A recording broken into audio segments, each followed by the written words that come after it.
Greetings, nerds. This is Cena Nerd. I'm your host, Sarah Belmont, and with me, as always, is our Mr. Producer, Will Polk. How are you doing tonight, I'm Will? doing very well, Sarah. How are you doing tonight?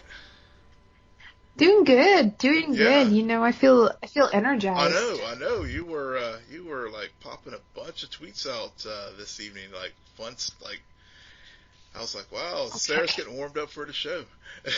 Okay. We know who the true culprit of that is. Miss Sarah Jean from Earth Yeah, 2. She was baiting me. I mean, some of her tweets, I was like, oh, I gotta react to that. I'm gonna react to that. And then Veronica's like, "Ooh, look at this," and I'm like, "Ooh, new shiny yeah. object. Let me respond." So, and you're no better. You always put stuff out in the Scene and Nerd feed, and I'm like, "Oh, I feel obligated to respond because it's our Yeah. account." Yeah, I know. I had to remember to like retweet stuff from our account too, but yeah, it was yeah, folks were very active tonight, and even with the Flash, folks were. I was trying to like bob and weave on spoilers and stuff, and I was trying to watch a little bit of it before we started recording here, but I just gave up. I was like, okay, I'm just gonna just get off the interwebs and not get spoiled, even though it is what it is. It is always funny to watch Twitter explode. I mean, earlier this week, the new Aladdin Oh, trailer dropped, and oh, boy, do people have woo, yeah, opinions, including yeah, me. woo. I don't know what was worse. Folks, killing J-Lo for cultural appropriation, or the Aladdin trailer, because it was pretty neck and neck there. Yeah, yeah. So what are your thoughts on that trailer? Boy, so I was talking to someone about it today, and Will, Will, It sounds so yeah, weird. yeah, Will Smith. Um, so just to pile on, yeah, it's the Smurfs are calling.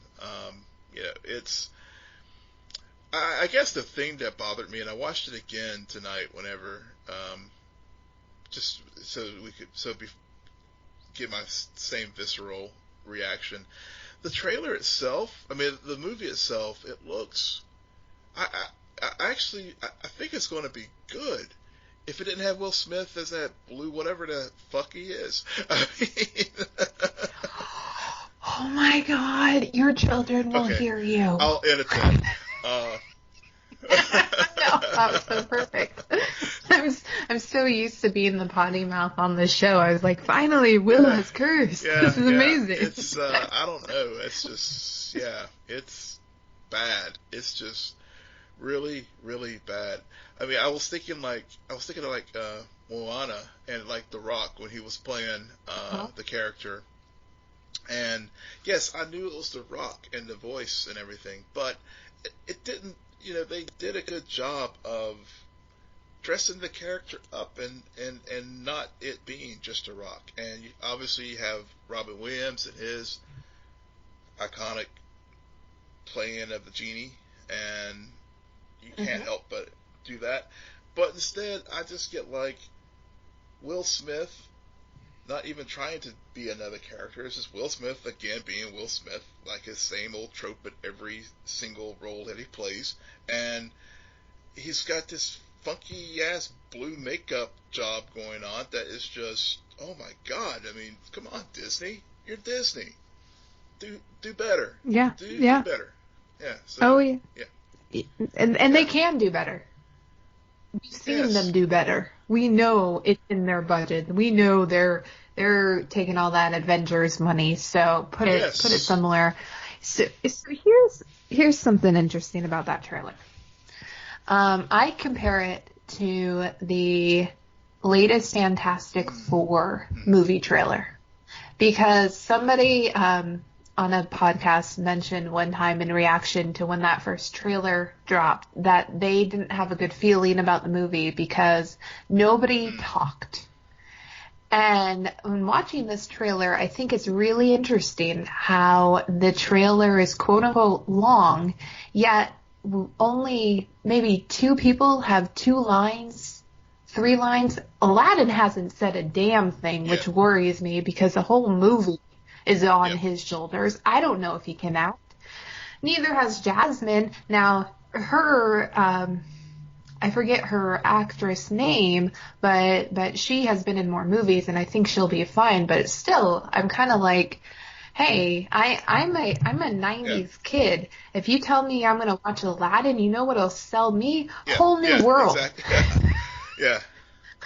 And also, Jasmine should be in a blue outfit. It keeps bothering me. I understand you want color, but there's something about the blue outfit that I haven't seen them capture it, and that is iconic. Right. I mean, there's other parts of the trailer that I really, I liked. I mean, it does create a whole world, and it's very colorful, and not a whole new world, though. Yeah, but it's just, I just can't get past Will Smith, and it's just,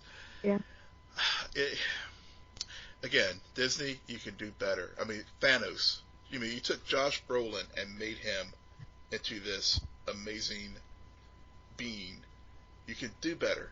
You have all this budget. You can de-age Samuel L. Jackson to the point where my wife was like, we were watching a show the other night, and a Captain Marvel trailer came on, and she's like, wow, Sam looks good. I'm like, they de-aged him. And she was like, oh. So they have the budget to do it. Right.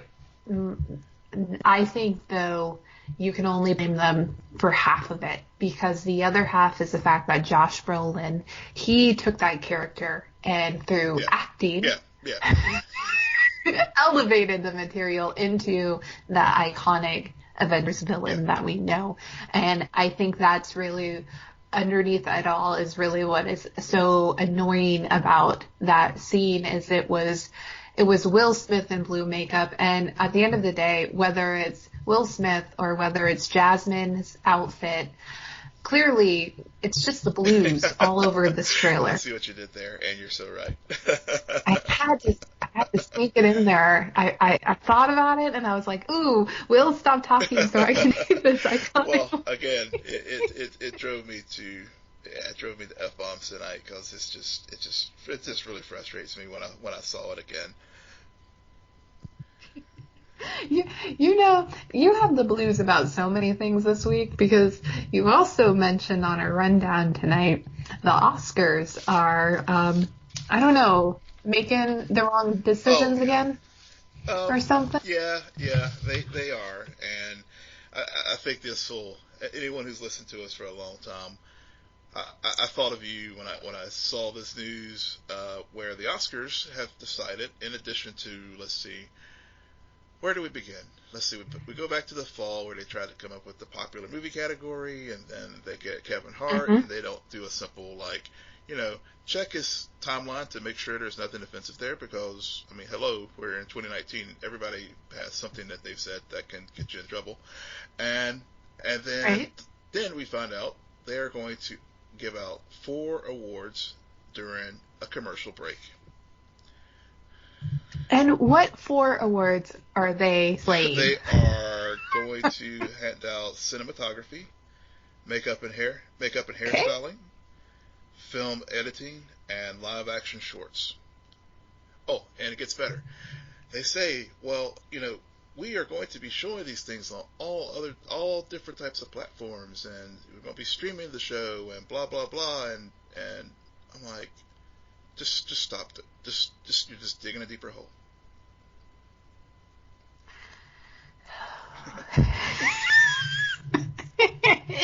It's tonight, in preparing for my notes, I have mentions of editing and an editing error, and in previous shows I've mentioned editing errors, and I think that the fact that the Oscars are going to, yes, they're still going to award people in that for their creativity, because editing is so important in terms of telling a visual story. I just think it's wrong, though, because there are far more weaker categories. Yeah. Makeup and hair, you know what I blame? It was the mistake that last year Suicide Squad won for makeup and hair. So I understand that one. But you know what's crazy is I think, costume design, Black Panther's up for. I think they're a shoo-in for that category.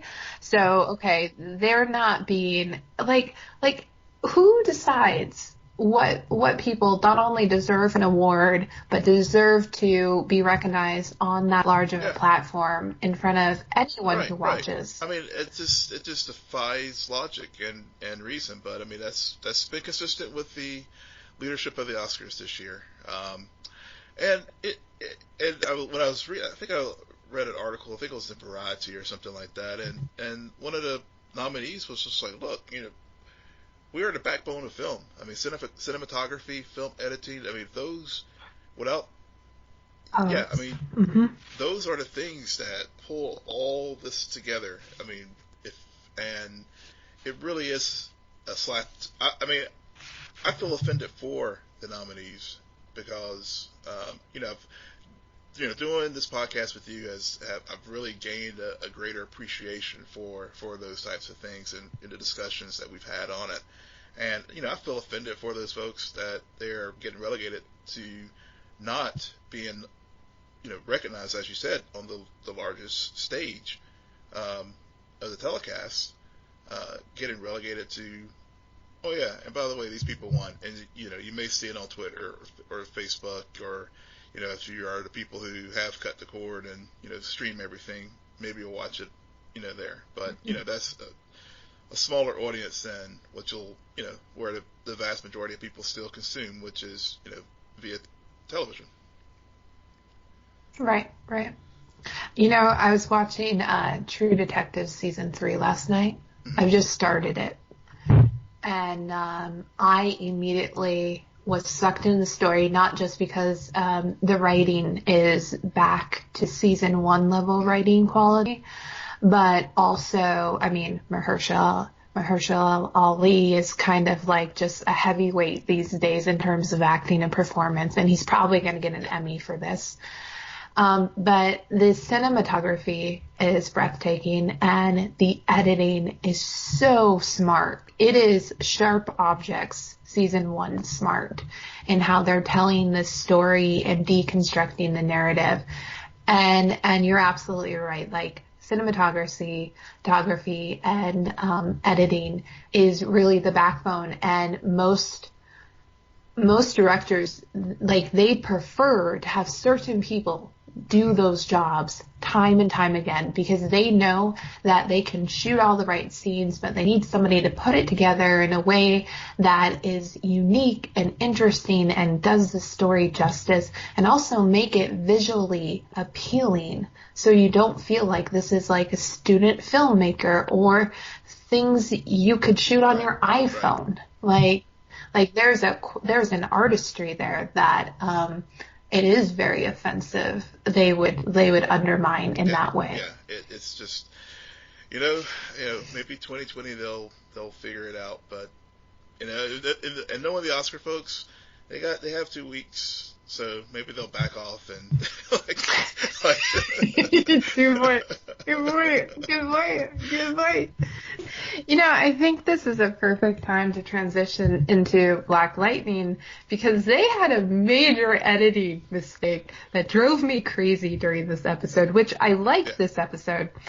It's just I couldn't stop thinking about it once it happened. Do tell. So halfway through the show, Tobias is starting to wake up the pod people, right? Or like a quarter of the way. And so they take the big syringe and stab it through this guy's chest. Okay.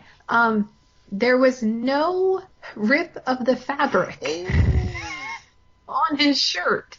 You go back and rewatch that. They remove the syringe and it's like nothing ever happened. It is bizarre, and I just couldn't stop looking at it. I'm like, so clearly that's a prop. all suspension of disbelief is out the window for me right now. How did anybody not see that? Oops. It was really bad. And this is my point about editing. Once you realize there's a mistake in that, you can't see it, and that's all your mind is focusing on while people are doing some cool stuff. Yeah, you're right.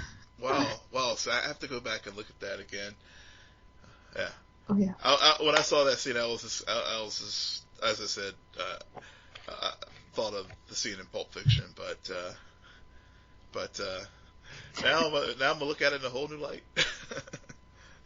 It's the little things, the little details. Just the little details. Man, Freeland is just, I don't know what's going on. A lot of different things are happening in Freeland. Everybody kind of is, I feel like now, I feel momentum. Yeah. That's what I'll say. I felt a lot of momentum in this episode, and I appreciate that. There was a lot of that, and where to begin? Where to begin? Because there's so much. I mean, Jennifer's story. I mean, it's, I mentioned, I think a few weeks back, I thought that this season is going to be, or at least 4B or 2B for Black Lightning was going to be Jennifer's story. And it really has become that, and I'm really liking what they're doing with this character, because there was just a lot of little fun digs as far as like her being, Gamby was like, she has more powers than you did in your prom, and I love that interaction between Jefferson and Gamby, because he's like, what do you mean? My pride. And really, and I think seeing her, working through all those emotions and coming to grips with Khalil's death, because last week's episode was just so somber and very, I realized at that point how much I've actually gotten invested in the show, and even though I know sometimes we felt that things were kind of dragging, where we had Khalil and Jennifer on their runaway trip, or whatever you want to call it,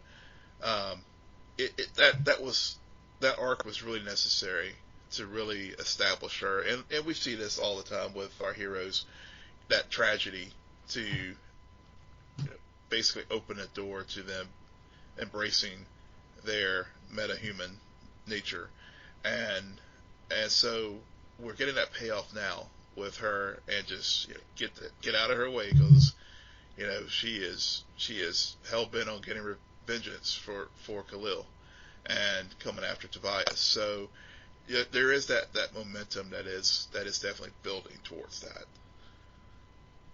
Mm-hmm.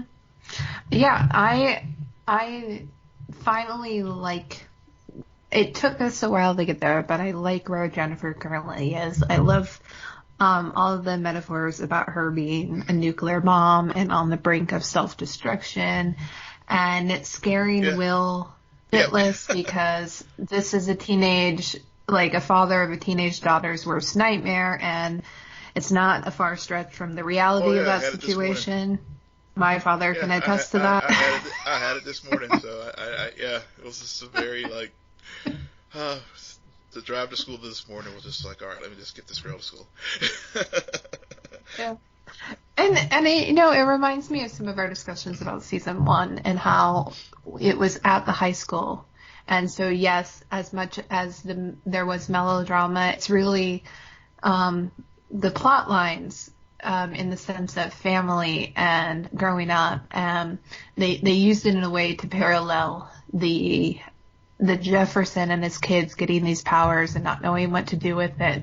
So I feel like this season maybe they haven't, because they've been so removed from the high school, that now we're starting to see more of that parallel between growing up and trying to not only grow up with powers, but being a parent and responsible for somebody with powers. And you're seeing that with Lynn too, and I kind of pat myself on the back for this one, but she finds herself in a very Lois Lane type situation as she's trying to she's getting a lot of her strings pulled by different people, different motivations, and she's finding herself with her back up against a hard place, and it's she needs rescuing. So I was watching it and I'm like, Lynn, you're smarter than this. But I can also see how your desire to help is interfering with your intellect. So which happens. I think it happens more commonly than not. But I was like, oh yeah, this is the first time where I've had to be like, oh, Lynn is a total Lois Lane type. Yeah, you're right. Because all the other times, when they were, into season 1, when the ASA tracked them down to the cabin, Gamby's cabin in the forest, she was like, okay, lock and load, let's go, and she took care of Dr. What's the gosh, I'm blanking on her name. There's a lot of Dr. Chase. Dr. Chase. And and this truly was like you said, that Lois Lane moment where she did reach out to Jefferson, and he had to, and with Thunder come in and save the day. Mm-hmm. Whenever Thunder comes on screen, they just should play the song Thunder. I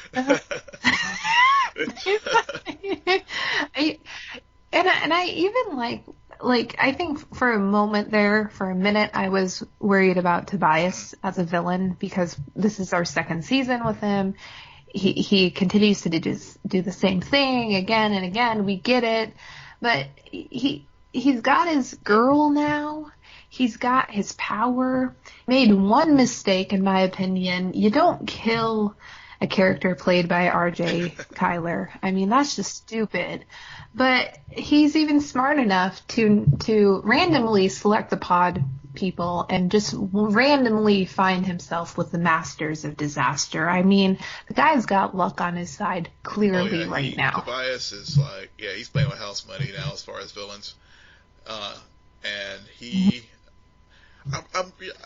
you're right. I was worried that they were going to make him a very one-dimensional type of character, but he has such layers as far as his villainy, and obviously the ruthlessness, the humor, he does have that sentimental, like with Cutter, as far as their buddy relationship, and really what shows that was when he was the portrait in his office, and how he was very fond of that, and had that depth of emotion, and Cutter even commented on it, and he was so it just opened up so many levels to Tobias, and Condon they couldn't have found a better. I mean, he plays the hell out of that role, and I'm really glad that, one, that they got a third season, but two, I'm really liking what they're doing with this current arc in the Book of Secrets, and finding the Masters of Disaster, and building the meta army. All those little threads are coming together here, and they may resolve them here at the end of season 2, but I'm hoping that they continue this arc into season 3. Yeah, absolutely. Something that also stuck out to me in this episode specifically is Cutter herself. Often we see villains similar to Tobias, who usually have a right-hand man. In this case, he has a right-hand woman who's also very powerful and a henchwoman. That's what she is. But they also have their buddying relationship, and you can see, I saw towards the end with the whiskey moment, how she could eventually threaten him for his power. And I think that is so so different from what I'm used to seeing, because I'm used to seeing the evil master being overthrown by the apprentice, but it's always that two guys or two girls even. So I like how they're kind of using a romance that could go south, to split up this duo who's right now reigning king and queen. I thought that same thing too. I was like, I wonder if that whiskey's like spiked with something. Right. You're like, whoa, she's like already on her throne. What's going on here? Why is he acting so casual about this? You don't know. But it turns out she just wanted to say, hey, I killed Todd for you. Again, stupid mistake. I was so disappointed, and then I'm like, that's the bias as well. Once you've outlived your usefulness, Gots to go. Gots to go. Yeah. One last thing I just want to also, just before we move on from Black Lightning, is Jefferson's choice with the school.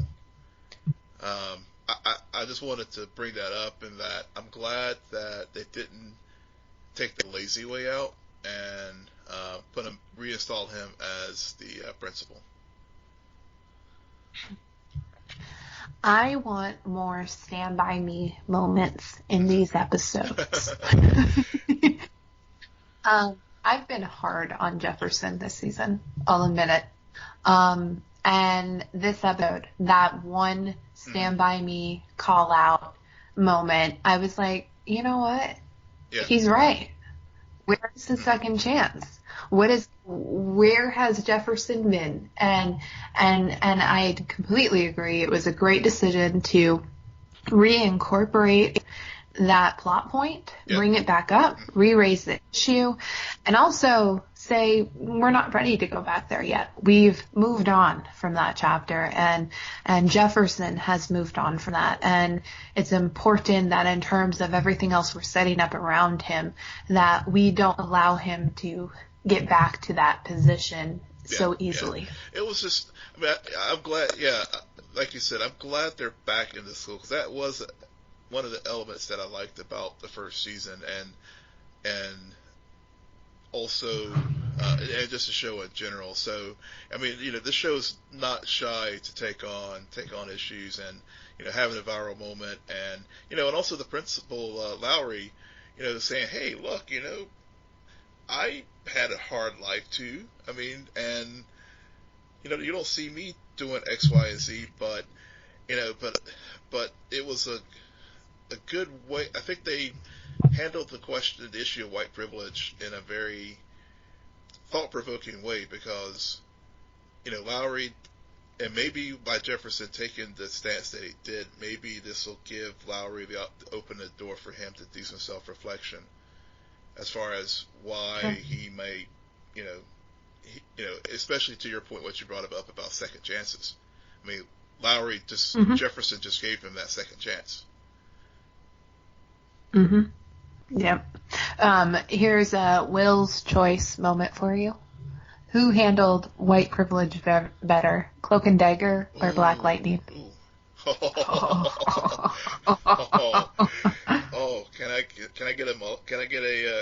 I get a pass this week until second season, until we get the second season of Cloak and Dagger? You might have to get a pass until next week, so you can send out a Twitter poll on that. See, I noticed I also labeled it a Will's choice moment. I'm not going to answer that because I don't know. That's a very good question. That's a very good question. Both shows handled that subject very well, and I'll have to go back and rewatch some of Cloak, but they definitely flipped. I think Cloak and Dagger, just briefly, they flipped that. Obviously, with Ty having all the breaks and the good life, quote unquote, good life, and Tandy not.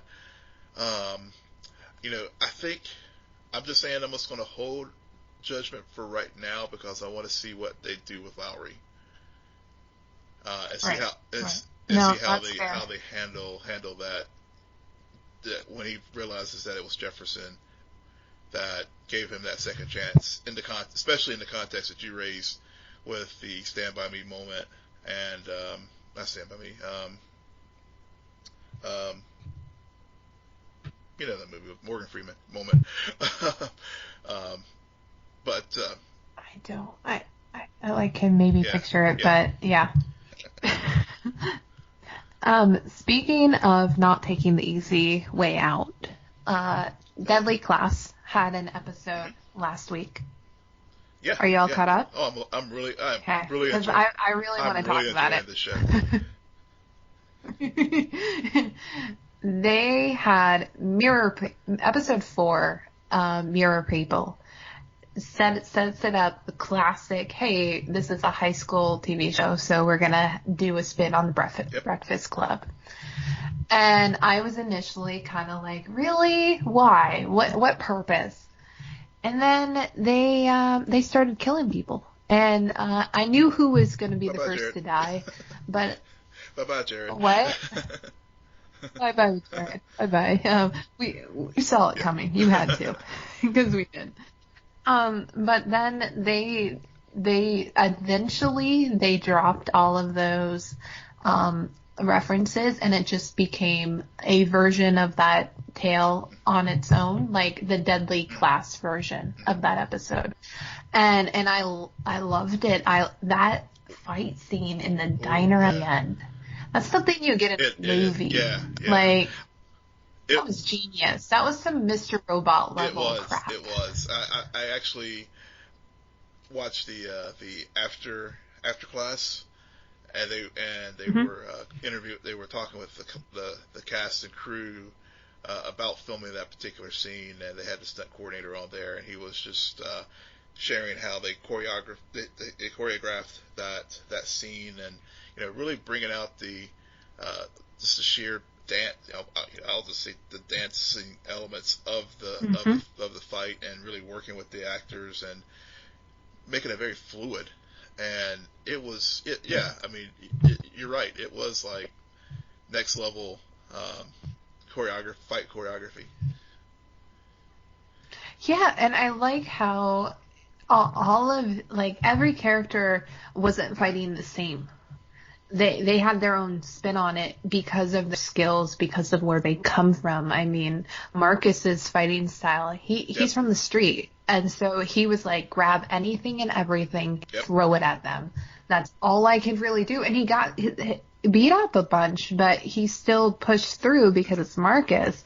And then Saya's over here like, just give me a sword. Give me a sword. Give him a sword back. Yeah, and that was one of the things that they talked about in the after class was and even during the episode, how her sword is an extension of herself. Which I mean, I love the references to her culture, and how that I totally buy into that. It's not faking it. It makes sense, and especially because we've seen her now for 3 episodes and she's never without it. Right. So I mean, this show, I really like what they're doing, and from listening to talk about other shows how I hate when they're like, hey, this boy and this girl, they like each other, they don't know what to do with it. We know they're eventually going to get together. Even though that's how Marcus and Saya are being set up, I am all on board that shit. It doesn't have a name yet, as far as I can tell, but I noticed suddenly, when episode 3 dropped, there were hardly any Marcus and Saya fan vids on YouTube, and then suddenly a whole bunch started after this episode. I feel like Sarah's going to keep an eye out, y'all. Sarah's going to make one. I'm actually trying to. I just can't find the clips. It's really sad and annoying me because I really have an idea for one. It's not working maybe out. After a couple more episodes, you'll have enough material to work with, or either that, or just maybe do a hot, do a little 30-second trailer tease for a longer project. But you're right. that end of that episode, the little awkward finger moment that Marcus was having with Saya, and it's just like, do it already, but at the same time, just in the context of everything, I'm glad they're kind of letting it naturally play itself out. Right. And they also did something that I haven't had happen to me in a while, where they had a cold open with characters completely outside of the school. And I forgot about it. And by the end of the episode, when they do their final tease moment, I was like, oh, yeah. That's why this is important. I totally think, like, I don't know if you had the same experience, but that was for me. And I just, there's something, they're taking their time, but they're not going too slow for me, in the world building that is needed for this story in the first season. Yeah, it's a very well paced show. I agree. Normally, about I guess I have my 3-episode rule. If I'm not hooked by then, I'm out. I'm bailing. But obviously, making it through that, I think it's just, with high school shows and teenage drama shows, they can really work well, or they can just be really, really bad. And with the melodrama and forced angst and all that kind of thing. But by placing it in the 80s, placing it in a setting where you have all of these, basically you're training these assassins, and then you throw on top of that the teenage element. This episode in particular worked well because they let the teenagers be teenagers. Yeah. And the adults be adults, because as much as the teenagers draw you in, what's really starting to creep its way to the focal point is what the understanding of how this school came to be, who are all the players, what's its purpose, what's its mission, and has it strayed from that? Because remember, there's that scene in one of the previous episodes where it was very clear the rats do not survive the final. That's right. That was very, very, very clear. So, yeah, they are doing that very well, and I'm definitely on board with this show. Yeah. It's a keeper, and I can't wait for the next episode, because it just continues to elevate what it started in that first episode. Let's fast forward to Star City, both present day and in 2040. They did this felt like a Halloween episode. What is a Halloween episode airing in February?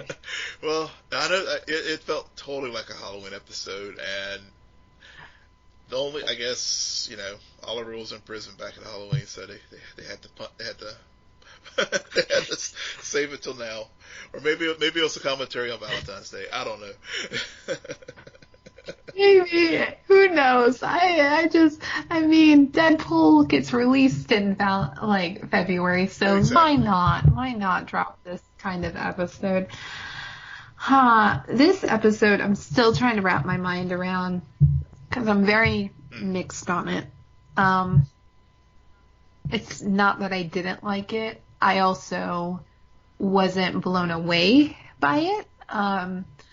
I much prefer prison Stanley version than Stanley outside. His character felt so one-dimensional. Yeah.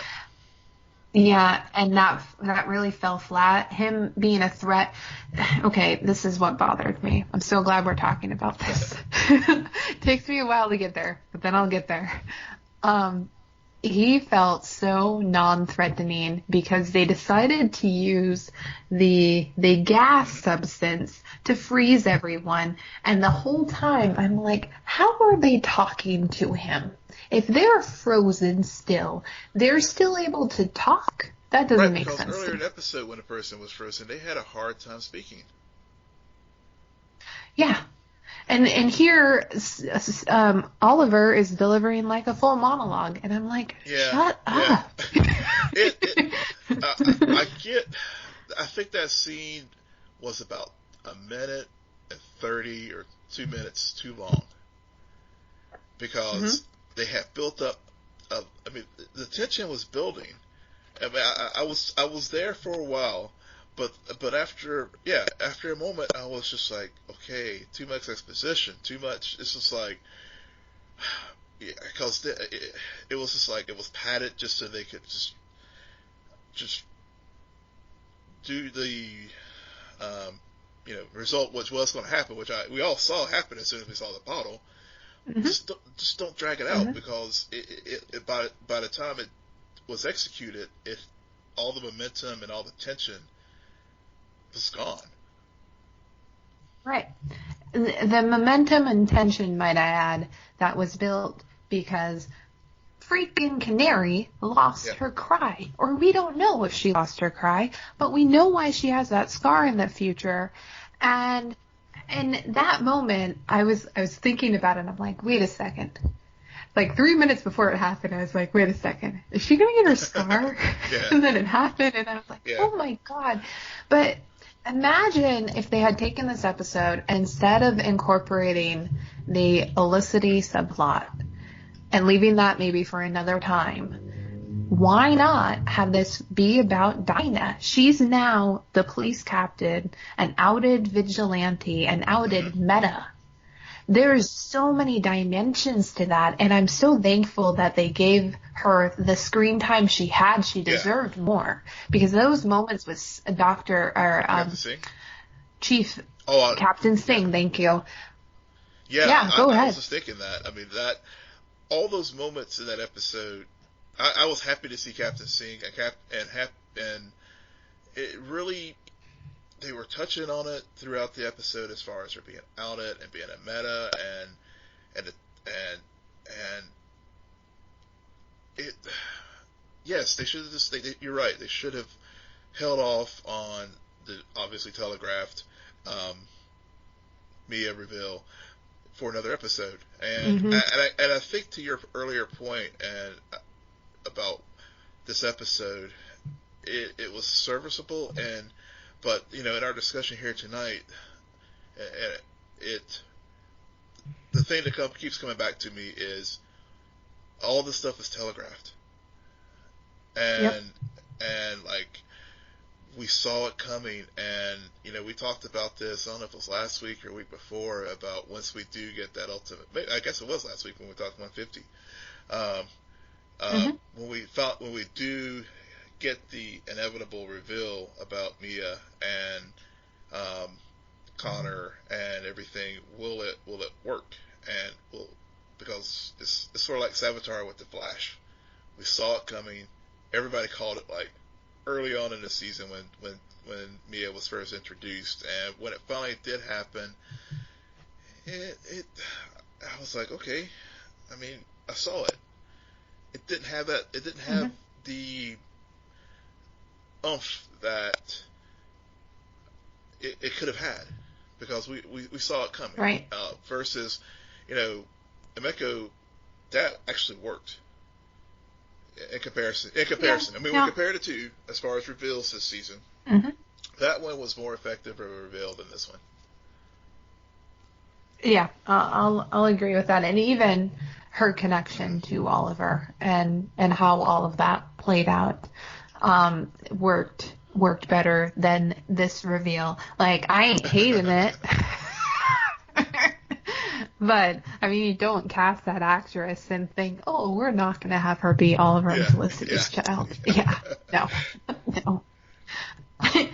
Like, yeah, I can't figure out if it was a timing issue or just the way the acting was in that scene, which it wasn't Mia acting. It's Grown Up William is starting to get on my nerve. That actor, he was laughable. I'll be honest. I'll be very blunt about it. He was laughable for me to watch and try to be tough.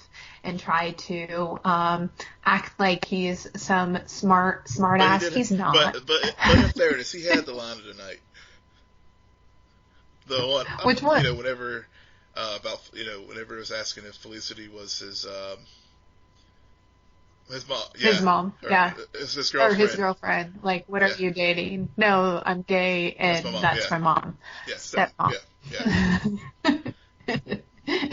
Who, okay, maybe I'm putting too much blame on the actor and not enough blame on the writers, because what continues to bother me is he keeps focusing, because they're trying to figure out who killed Felicity, i.e. she's not dead. Which we call. Right. And Mia even believes, so I believe her more than I do William. He keeps talking about how she abandoned him. Well, in this episode, we're also led to believe that William wanted to go with his grandparents. So when did this abandonment happen? Oh, yeah. Oh, let me, Will, if I might add, it happened because of freaking the crossover next year that they stupidly announced. Like, I think it was a mistake to announce next year's crossover so early. Who made that decision? Because all I can think is next year's crossover. Year's crossover. I don't care about anything else. Yeah. Well, I think I think the powers to be at the network decided, let's go ahead and drop it to build up this event. And the way the season is unfolding with Arrow, I mean, whenever they do the upfronts in May, it would not surprise me for them to say, okay, season 8, where this is going to be the final season of Arrow, because they're tying up various loose ends. They're introducing they obviously are introducing new characters and new potential arcs, but let's just be honest. The show's it's Stephen Amell is the reason why that he's the father of the Arrowverse, and he is the reason why we have this universe that we have, because of, and when you realize that with 7A of this season. Such a good first half of a season, might I add. You really realize that, and so if the crossover is indeed Oliver's deal with the Monitor, is that he sacrifices himself, I'm okay with that. Because that will complete his arc, because there's not much left to be told in his story. Well, they haven't got their their super secret tattoos yet. Wait until next episode. They'll reveal how they got those and why. That was kind of telegraphed, and I guess and Curtis, going away now, that probably explains why he probably doesn't have, why he's not around in the future. Yeah, it would. I didn't even think about it like that. You're totally right.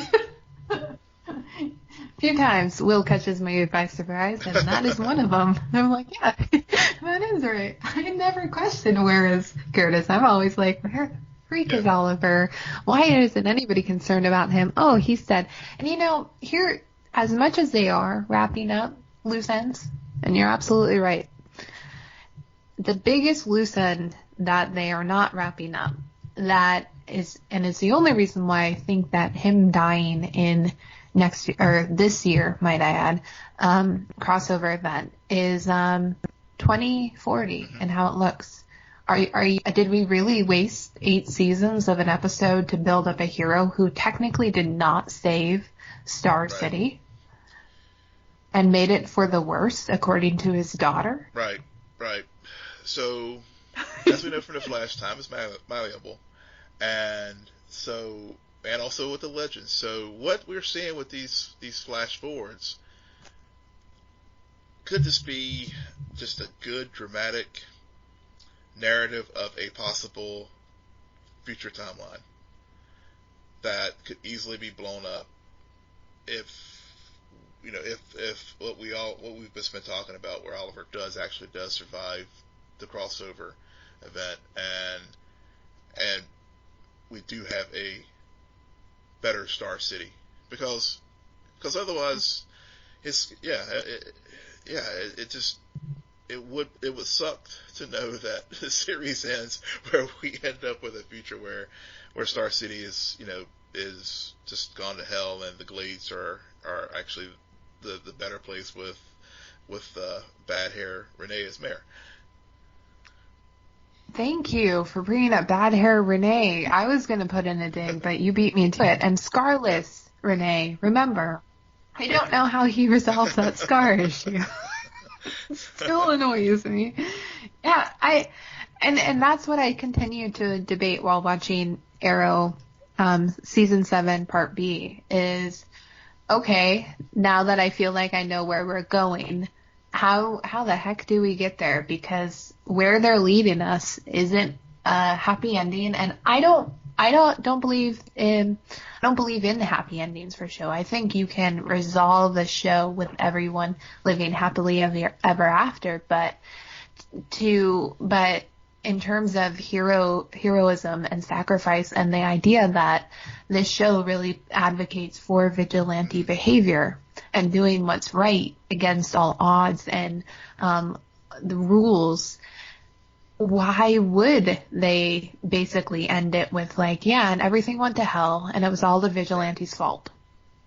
It doesn't make sense. It doesn't make sense at all. Yeah. So, well, you can't win them all, and maybe they were destined to have a bad second half of the season, because the first half was like A+ material. And I'm not saying that. I mean, I'm enjoying the second half. It's not like Flash season 4 bad. And True. And there's a lot of good source material. I mean, I'm intrigued by, for example, like with Connor, and he was introduced into Legends, and they brought him over here now, and so there's some things there, what happened, again, figuring out future Diggle and future things with Felicity. I mean, we think we know that she's still alive, but maybe she's not. But so there's things there's a lot of good little morsels that they have set out there that I think we'll have a satisfying 7B. I think at the end of the day, when we talk about this at the finale in May, we'll be like, season 7 was overall a great reset for the series to breathe new life in it, that it can continue, for a few more seasons, hopefully. Or that we can then burn up in flames and kill it at the end of season 8, and it's going to be just a half order. I don't know. I'm not the president of CW. And this is, we've talked about this time and time again. So this is the positives and negatives of podcasting about TV shows, constantly speculating with other nerds like us, is when you theorize so much about these shows, it removes some of the, I'm just a viewer who tunes in every week and goes in with no knowledge of what could happen or ideas of what should happen. And it's the pros and cons of what we've decided to do and what we want to talk about. But it also makes it more fun too, just to like theorize instead of you get invested in a different kind of way instead of being a casual viewer. No, Will just likes to be like, I was right. I was right. Sarah, I was right. You were completely wrong, Sarah. Will, I was right. We don't have a running list of how many of Will's theories versus Sarah's theories have been correct. We don't give out participation trophies every year. Somebody's telling on themselves, because I haven't said a word.